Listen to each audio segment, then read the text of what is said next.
আসসালামু আলাইকুম এভরিবডি, আশা করি সব ভালো আছি। আজকে আসলে আমরা সরলরেখার একটা নতুন টপিকস নিয়ে আসলে আপনাদের সাথে আলোচনা করব, যেখানে আসলে আমি আপনাদের জন্য রেখেছি আসলে অন্তঃবিভক্ত এবং বহিঃবিভক্তের মধ্যে আমাদের অনুপাতের পরিচয় নিয়ে। আচ্ছা, আমরা সবাই মোটামুটি অন্তঃবিভক্ত এবং বহিঃবিভক্তের সব সূত্র দুইটা জানি, কিভাবে আসলে কোন সূত্র ইউজ করে আসলে আমরা অন্তঃবিভক্ত বা বহিঃবিভক্তের বিন্দুগুলো নির্ণয় করব। ওকে, আমি আসলে যেটা নিয়ে আসলে আপনাদের সাথে আলোচনা করবো সেটা হচ্ছে M1 এবং M2 এর পরিচয়। আমাদের বিভিন্ন টাইপের কোশ্চেন দেওয়া থাকে, যেখানে আসলে M1 এবং M2 আমাদেরকে আসলে ওই কোশ্চেন থেকে ফাইন্ড আউট করা লাগে। সো আমরা যদি M1 M2 এর পরিচয় যদি ভালোভাবে জানতে পারি, তাহলে আসলে আমাদের অন্তর্বিভক্ত এবং বহির্বিভক্তের কোনো প্রবলেমই আসলে আমাদের জন্য কঠিন হবে না।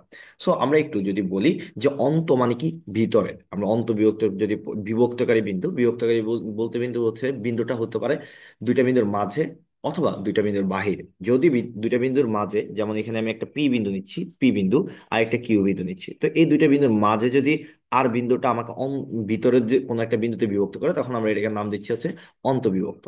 আচ্ছা, আর যদি এই পি এবং কিউ এর বাহিরের কোনো একটা বিন্দুতে, বাহিরে বলতে এটা ডানও হইতে পারে, এটা বামেও হইতে পারে, যদি বামে বা ডানে বা বামে মানে অর্থাৎ বাহিরে যদি কোনো একটা বিন্দুতে অন্ত বা বিভক্ত করে, তখন সেটাকে আমরা বলবো বহিঃবিভক্ত। আচ্ছা, এখন এখান থেকে আমাদের যে আমরা যে সূত্রটা শিখে আসি সেটা কি, অন্তর্বিভক্তের ক্ষেত্রে এক্স ইকুয়াল আমরা শিখে আসছি, নিচে দিব কি M1 প্লাস M2, উপরে দিব কি M1 প্লাস M2 দিব। যেখানে M1 লিখছি সেখানে লিখে দিব কত, X2, আর যেখানে M2 লিখছি সেখানে লিখে দিব M X1।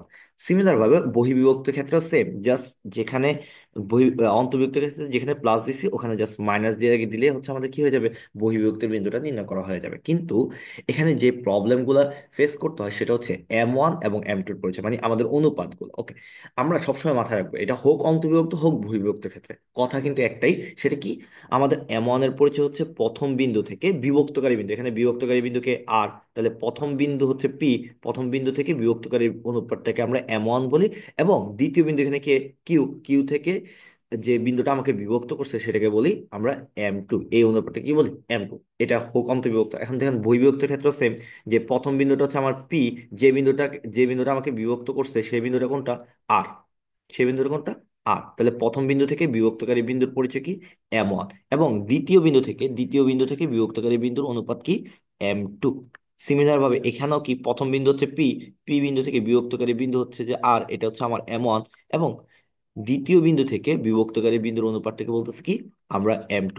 এখানে আরেকটা জিনিস কথা মাথায় রাখবো, ম্যাথমেটিক্স এর মধ্যে M1 এবং M2 যেটা বাস্তবে পসিবল সেটাই আমার অ্যান্সার হবে, বাস্তবে যেটা পসিবল। ঠিক আছে, ওকে। তাহলে আমরা প্রথমে কিছু আসলে নর্মাল প্রবলেম নিবে, এরপর শেষে যে আমরা হচ্ছে ফাইনালি কিছু স্পেশাল প্রবলেম নিব।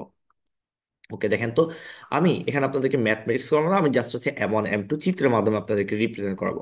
ওকে, সবাই এই টাইপের ম্যাথ করতে গেলে 100% চিত্র আঁকবো। ঠিক আছে, আমাকে একটা বিন্দু বলে দেওয়া আছে এ, ধরেন এ হচ্ছে 4,3, এ একটা বিন্দু, আরেকটা বিন্দু হচ্ছে বি, আরেকটা বিন্দু কোথায়, বি। বি হচ্ছে কত বলে দিচ্ছে, -8,2। আমাকে বলতেছে এদের বিন্দুদ্বয় সংযোগ রেখাংশকে 3:2 অনুপাতে, এটা অনুপাতে হবে, অনুপাতে অন্তবিভক্তকারী। আমাদেরকে বলেই দিছে অন্তবিভক্ত, অন্তবিভক্ত বলতে কি, ভিতরে কোনো একটা বিন্দু। তাহলে ভিতরে কোনো একটা বিন্দুকে আমরা সি ধরে নিই, এদের অনুপাত বলে দিছে 3:2, মানে কি প্রথম বিন্দু থেকে বিভক্তকারী বিন্দুর অনুপাত হচ্ছে 3, দ্যাট মিনস এতটুকু হচ্ছে 3। আর দ্বিতীয় বিন্দু থেকে বিভক্তকারী বিন্দুর অনুপাত হচ্ছে 2, এতটুকু 2। তাহলে এটা হচ্ছে আমার M2। তাহলে আমরা আসলে M1 M2 এখানে আসলে পরিচয় ক্লিয়ার। এখন জাস্ট সূত্রের মধ্যে বসে দিলে আমাদের অ্যান্সার চলে। ওকে, আমরা আরেকটা প্রবলেম নিতে পারি, যেমন এখানে হইতে পারে কি, বহিঃবিভক্ত, সেম কোশ্চেন, জাস্ট বহিঃবিভক্ত। তাহলে আমরা কি করব, আমরা প্রথমে একটা বিন্দু নিব এ, আরেকটা বিন্দু নিব বি, এবং এটার বাহিরের দিক এই দিকে হইতে পারে, এই দিকেও হইতে পারে, অথবা আমরা তার বামেও নিতে পারি, এ বি, বামেও এই বিন্দুটা হইতে পারে। ঠিক আছে, ওকে। এখন কোনটা হবে আমরা জাস্ট আমাদের রেশিও থেকে বুঝতে পারবো। আচ্ছা, বলতেছে প্রথম বিন্দু থেকে বিভক্তকারী বিন্দুর অনুপাত হচ্ছে 3, তাহলে প্রথম বিন্দু থেকে বিভক্তকারী বিন্দুর অনুপাত 3। এবং দ্বিতীয় বিন্দু থেকে বিভক্তকারী অনুপাত হচ্ছে 2, তাহলে এটা মানে হচ্ছে কত, 2। দ্যাট মিনস এই যে প্রথমটা M1 আর সেকেন্ডটা কি, M2। তাহলে কি এটা কি সম্ভব যে এই বড় জিনিসটা 3, ছোট জিনিসটা 2? হ্যাঁ, এটা পসিবল, তাহলে এটা রাইট। আচ্ছা, এটা দেখি তো এটা কি হবে কিনা। আচ্ছা, প্রথম বিন্দু থেকে বিভক্তকারী বিন্দুর অনুপাত হচ্ছে 3, দ্যাট মিনস এটা হচ্ছে 3। আর দ্বিতীয় বিন্দু থেকে বিভক্তকারী বিন্দুর অনুপাত 2। আচ্ছা দেখেন তো, এই বড় জিনিসটা টু আর ছোট জিনিসটা থ্রি, এটা কি পসিবল? এটা পসিবল না, যেহেতু এটা অবাস্তব, দ্যাটস বহিঃবিভক্তটা এই পাশে না, বহিঃবিভক্তি শুধুমাত্র এই পাশে অবস্থান করতেছে।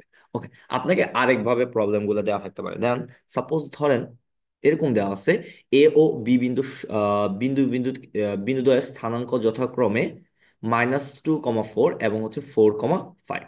এ বি কে কত পর্যন্ত বর্ধিত করছে? এ বি কে সি পর্যন্ত বর্ধিত করছে। ওকে, তাহলে এ একটা বিন্দু বি দেওয়া আছে, এটাকে কত পর্যন্ত বর্ধিত করছে?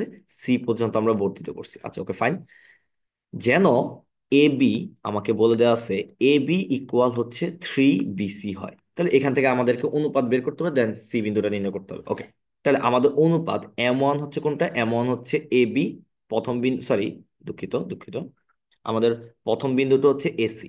এসি, তাহলে আমাদের প্রথম বিন্দু কোনটা? প্রথম বিন্দু থেকে বিভক্তকারী বিন্দুর অনুপাত হচ্ছে এসি, এটা হচ্ছে আমাদের M1।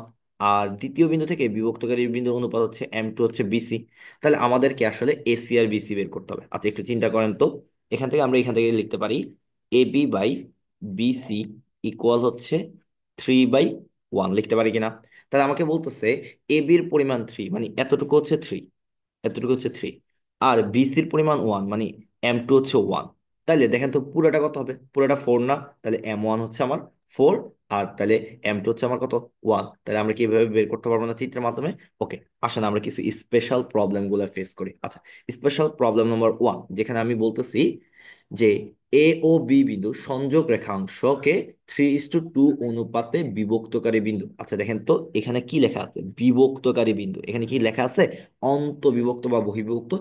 যদি কখনো কোশ্চানের মধ্যে এরকম বিভক্তকারী কথা উল্লেখ থাকে, মানে অন্ত লেখা নাই, বহিও লেখা নাই, তাহলে আপনার এই কোশ্চানটা দুইটার জন্যই চেক করা লাগবে। মানে অন্তর জন্য হইলে অন্তের জন্য চেক করা লাগবে, বহির জন্য হইলে বহির জন্য চেক করা লাগবে। ঠিক আছে, তাহলে আমরা আগে যদি মাথায় রাখবো, যদি বিভক্তকারী কথাটা লেখা থাকে আমরা মনে করবো যে এখানে অন্তবিভক্ত পসিবল, আবার বহির্বিভক্ত পসিবল। কথাই বুঝতে পারছি। আর এমনও হইতে পারে দুইটাই অন্তর্বিভক্ত হতে পারে, এমন প্রবলেম থাকতে পারে দুইটাই বহির্বিভক্ত হতে পারে, অথবা অন্ত বহি দুইটাই থাকতে পারে, এমন প্রবলেমও আপনার জন্য আসতে পারে। আশা করি আমরা সামনে কিছু প্রবলেম রাখছি, ওখানে দেখবো। ওকে, ধরেন সাপোজ আমাকে প্রথমে, আমি অন্তের কথা চিন্তা করি, প্রথমে আমরা অন্তের কথা চিন্তা করি, তাহলে এখানে একটা বিন্দু ধরবো, এখানে একটা বিন্দু ধরবো, এটা এ বিন্দু আর এটা বি বিন্দু।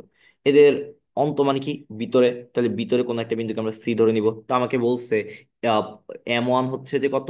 3, তাহলে হচ্ছে যে আমার প্রথম বিন্দু থেকে বিভক্তকারী বিন্দুর অনুপাত হচ্ছে 3, তাহলে এতটুকু হচ্ছে 3। আর দ্বিতীয় বিন্দু থেকে বিভক্তকারী বিন্দুর অনুপাত হচ্ছে কত? 2, তাহলে এতটুকু 2। তাহলে এটাই কি আসলে আমার M1 M2 না? আশা করি আমরা M1 M2, তাহলে আমরা অন্তবিভক্তের রেজাল্টটা আমরা কিভাবে বের করছি সেটা বুঝতে পারছি, এবং M1 M2 এর পরিচয় বুঝতে পারছি। ওকে, এখন দেখি তো আমরা বহির্বিভক্তের জন্য কি হইতে পারে। দেখেন তো, এখানে বহির্বিভক্তর জন্য আমরা চিন্তা করব, এ একটা বিন্দু দেওয়া আছে, বি একটা বিন্দু এটা দেওয়া আছে। আচ্ছা, বাহিরের কোন একটা বিন্দু, বাহিরের বিন্দুটা এইদিকে হইতে পারে কিনা আগে চেক করি। ওকে, যদি এইদিকে হয় তাহলে আমরা চেক করবো যে ওকে, আমাদের প্রথম বিন্দু থেকে আমাদের বিভক্তকারী বিন্দুর অনুপাত কত বলেছে? 3, তাহলে M1 বলে দিয়েছে 3, তাহলে এই দেখেন তো প্রথম বিন্দু থেকে বিভক্তকারী বিন্দুর অনুপাত এটা 3, তাহলে এটা আমার M1। আচ্ছা, M2 কত বলে দিয়েছে? 2, তাহলে দ্বিতীয় বিন্দু থেকে বিভক্তকারী বিন্দুর অনুপাত হচ্ছে 2। ওকে, তাহলে কি এটা পসিবল? হ্যাঁ, এটা পসিবল, কারণ হচ্ছে কি বড়টা 3 আর ছোটটা 2, অবভিয়াসলি এটা পসিবল, যেহেতু ওভারল্যাপ করছে, ওভারল্যাপ করলে অবশ্যই এটা পসিবল। যেহেতু মানে বড়টা 3 ছোটটা 2, তাহলে এটা কি বাস্তব, এই জন্য এটা পসিবল। আচ্ছা ওকে, আমরা এবার দেখি তো বাম পাশে কি হওয়া পসিবল কিনা। ওকে, এ বিন্দু, এখানে বি বিন্দু, আর এইদিকে কোনো একটা বিন্দু বাহিরে দেখি তো, এখানে কোনো একটা বিন্দু বাহিরে দেখি তো, এটা সি বিন্দু। আচ্ছা, এখন দেখেন তো প্রথম বিন্দু থেকে বিভক্তকারী বিন্দুর অনুপাত কত বলছে? 3, তাহলে প্রথম বিন্দু থেকে বিভক্তকারী অনুপাত হচ্ছে 3, এতটুকু 3। আর দ্বিতীয় বিন্দু থেকে বিভক্তকারী বিন্দুর অনুপাত কত? 2। দেখেন তো, এ বড় জিনিস বলতেছে 2 আর ছোট জিনিস বলতেছে 3, এটা কি পসিবল? এটা পসিবল না। যেহেতু এটা পসিবল না, তাহলে বহির্বিভক্তি এই পাশে না, বহির্বিভক্ত হবে এই পাশে। তাহলে এই কোশ্চেনের অ্যান্সার, বিভক্তকারী কথা লিখলে এই কোশ্চেনের অ্যান্সার হবে দুইটা। এই যে অন্তবিভক্তের জন্য অ্যান্সার বের করতে হবে, বহির্বিভক্তের জন্য অ্যান্সারটা বের করতে হবে। আশা করি সবাই বুঝতে পারছি। ওকে, আমরা পরবর্তী আরেকটা প্রবলেম নিচ্ছি, স্পেশাল প্রবলেম নাম্বার 2, যেখানে আসলে আপনাদের জন্য আমি কথা বলছি আসলে কি, যেমন হচ্ছে যে এখানেও আসলে বিভক্তকারী বিন্দুর অনুপাত বের করতে বলছে, যেখানে আসলে প্রবলেমটা হচ্ছে আপনাকে অনুপাতটা দেওয়া আছে S A B into AC, মানে M1 M2 না, এটা একটা জাস্ট রেশিও দেওয়া আছে। ওকে, তাহলে আমরা আগে চিত্র আঁকবো। আমরা যেহেতু এখানেও বিভক্ত করার কথা লেখা আছে, তাহলে আমরা আগে অন্তবিভক্তর কথা চিন্তা করব, তারপরে বহির্বিভক্তর কথা চিন্তা করব। ঠিক আছে, তাহলে আমরা দুইটা বিন্দু নিব, এ এবং বি, এ এবং বি। এর ভিতরে একটা বিন্দু নিব সি। এখন আমাকে বলছে এ বি হচ্ছে কত, টু। এ বি হচ্ছে কত, টু। দ্যাট মিনস এই পুরোটা হচ্ছে টু। আর এসি কত, এসি হচ্ছে কত, থ্রি। এসি হচ্ছে থ্রি। দেখেন তো, এই বড় জিনিসটা টু আর ছোট জিনিসটা থ্রি, তাহলে কি এখানে পসিবল? তাহলে আমরা দেখতে পাচ্ছি যে অন্তবিভক্তির ক্ষেত্রে পসিবল না। ওকে, তাহলে আমরা সেকেন্ড কেসে খেয়াল করব যে ওখানে, আচ্ছা ঠিক আছে, ওকে, এটা কি বহিঃবিভক্ত হওয়া পসিবল কিনা? বহিঃবিভক্ত। আচ্ছা, তাহলে আমরা কি করব, একটা এন এ একটা বিন্দু নিব, বি একটা বিন্দু নিব, এ একটা বিন্দু নিব, বি বিন্দু নিব, আর বাইরের দিকে ডানে, বাইরের দিকে একটা সি বিন্দু নিলাম। তো আমাকে বলতেছে এ বি হচ্ছে টু, এ বি হচ্ছে টু, আর এসি হচ্ছে থ্রি। এসি হচ্ছে কত, থ্রি। Okay fine. তাহলে আমার এখান থেকে রেশিওটা প্রথম বিন্দু থেকে বিভক্তকারী বিন্দুর অনুপাত, এটা কি এসি না? তাহলে এটা আমার এম ওয়ান। আচ্ছা, এম ওয়ান। আর দ্বিতীয় বিন্দু থেকে বিভক্তকারী বিন্দুর অনুপাত মানে হচ্ছে বিসি। দেখেন তো, আমার টোটাল এসি হচ্ছে থ্রি আর এ বি হচ্ছে টু, তাহলে বিসি কত হবে, ওয়ান। তাহলে এটাই কি আমার এম টু না? আচ্ছা, তাহলে এটা কি পসিবল? হ্যাঁ, এটা পসিবল, তাহলে এটা রাইট। ওকে, আমার বহিঃবিভক্তি কি বাম পাশ হইতে পারে? আমরা একটু চেক করি তো। এখানে এ, এখানে বি, আর এবার বাম পাশে আমার বহিঃবিভক্তি বিন্দুটা আমি ধরে নিলাম। কথাই বুঝতে পারছি? ওকে, যদি বাম পাশে বহিঃবিভক্ত বিন্দু ধরে নিই সি, তাহলে আমাদেরকে বলতেছে এদের অনুপাত কত, এ বি। এ বি হচ্ছে কত, এ বি বলে দিচ্ছে টু, তাহলে এ বি হচ্ছে টু। আর এসি কত, থ্রি। আচ্ছা, এটা কি পসিবল? হ্যাঁ, যেহেতু এটা ওভারল্যাপ করে না, তাহলে এটা পসিবল, ঠিক আছে। ওকে, তাহলে এখন আমাদের অনুপাতটা বের করতে হবে। প্রথম বিন্দু কি এ না, বিভক্তকারী বিন্দু কত, সি, তাহলে এটা কত দেওয়া আছে, থ্রি, তাহলে এটা হচ্ছে আমার এম ওয়ান। আচ্ছা, দ্বিতীয় বিন্দু থেকে বিভক্তকারী বিন্দুর অনুপাত মানে থেকে বি থেকে সি এর রেশিওটা, বি থেকে সি এর রেশিওটা আমাদেরকে জানা যাচ্ছে। দেখেন তো, এই এসি হচ্ছে থ্রি আর এ বি হচ্ছে টু, তাহলে বিসি কত হবে, বিসি হবে ফাইভ। তাহলে এটা কি আমার এম টু না? ওকে, সো আমাদের এই ক্ষেত্রে কিন্তু আসলে এটাও পসিবল। তাহলে এই যে আমরা ফার্স্ট অফ অল একটা কিছু দেখছি, প্রথমে দেখলাম যে আসলে এমন একটা প্রবলেম ফেস করছি যেটা বিভক্তকারী বিন্দু দেওয়া থাকলে সেখানে আমরা দেখতে পাচ্ছি এটা অন্তবিভক্ত হইতে পারে, বহিঃবিভক্ত হইতে পারে। ঠিক আছে। এরপরে একটা স্পেশাল প্রবলেম দেখছি যেখানে বিভক্তকারী কথা লেখা দেওয়া থাকলে সেখানে অন্তবিভক্ত না, দুইটাই বহির্ভুক্ত হতে পারে। ওকে। আর এর আগে আমাদের যে ম্যাথমেটিক্স বইয়ের মধ্যে যে প্রবলেম গুলো আছে ওই জিনিসগুলো নিয়ে আমরা এম ওয়ান এম টু পড়েছি। দ্যাট মিনস আমি আপনাদেরকে প্রথমে যেই জিনিসটা ক্লিয়ার করছি, এম ওয়ান এম টু হচ্ছে যে আপনি সবসময় মাথায় রাখবেন যে এম ওয়ান হচ্ছে প্রথম বিন্দু থেকে বিভক্তকারী বিন্দুর অনুপাত, আর এম টু কি, এম টু হচ্ছে দ্বিতীয় বিন্দু থেকে বিভক্তকারী বিন্দুর অনুপাত। এখন প্রথম বিন্দু দ্বিতীয় বিন্দু আপনি ইচ্ছা মতো ধরতে পারবেন, এটা কোনো প্রবলেম না। এখন এটা মাথায় রাখতে হবে যে এখানে যেই কোশ্চেনই আসুক না কেন আপনাকে আগে চিত্রের মাধ্যমে এম ওয়ান এম টু বের করে নিতে হবে, তাইলে আপনার জন্য অ্যান্সারটা মানে ইজি একদম হচ্ছে সহজে চলে আসবে। ওকে, আপনাদের জন্য হোমওয়ার্ক একটা রেখে গেলাম, সেটা হচ্ছে এইটা আপনারা হোমওয়ার্ক করবেন। হোমওয়ার্ক করে আপনারা আমার ভিডিওর কমেন্ট বক্সে দিতে পারেন। ঠিক আছে, thank you all, thank you. আসসালামু আলাইকুম।